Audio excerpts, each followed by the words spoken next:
राधे राधे, जय श्री कृष्ण। अब तक आपने गीता पाठ में देखा, अध्याय 2 के श्लोक 58 में भगवान बता रहे हैं उसको स्थिर बुद्धि के बारे में।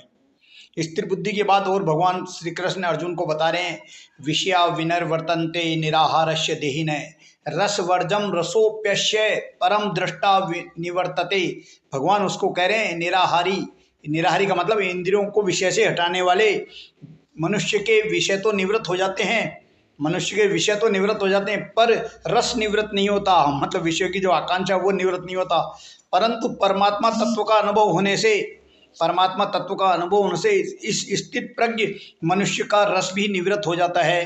परमात्मा तत्व का यदि अनुभव हो जाएगा तो जो इच्छा है वो भी निवृत्त हो जाएगी, क्योंकि आदमी की इच्छा निवृत्त नहीं होती। वो इंद्रियों से तो छोड़ देगा सब कुछ, लेकिन फिर भी इच्छा बनी रहती है। लेकिन परमात्मा तत्व को प्राप्त करने से उसकी इच्छा भी निवृत्त हो जाती है। तो भगवान कह रहे हैं कि ये सब निवृत्त करना जरूरी है। भगवान को प्राप्त करने के लिए आपका स्थिर बुद्धि होना जरूरी है।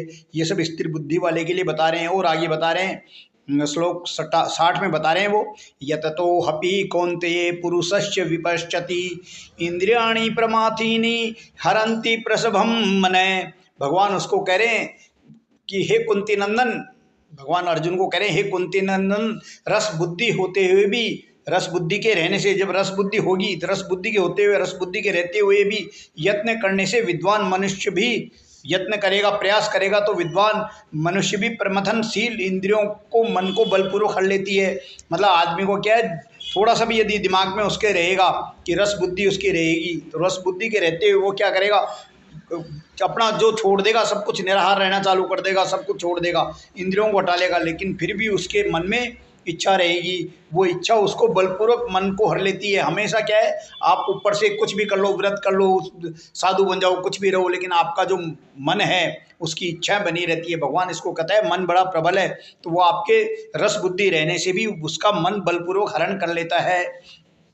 तो गीता पाठ 60 में भगवान उसको क्यों मन के बारे में बता रहे हैं, इंद्रियों के बारे में बता रहे हैं, रस बुद्धि के बारे में बता रहे हैं। इसके बाद और 61 श्लोक कल देखेंगे। मेरे इस गीता पाठ को श्रवण मनन करें और मुझे सब्सक्राइब, लाइक, फॉलो करें ताकि मुझे मोटिवेशन मिल सके। धन्यवाद।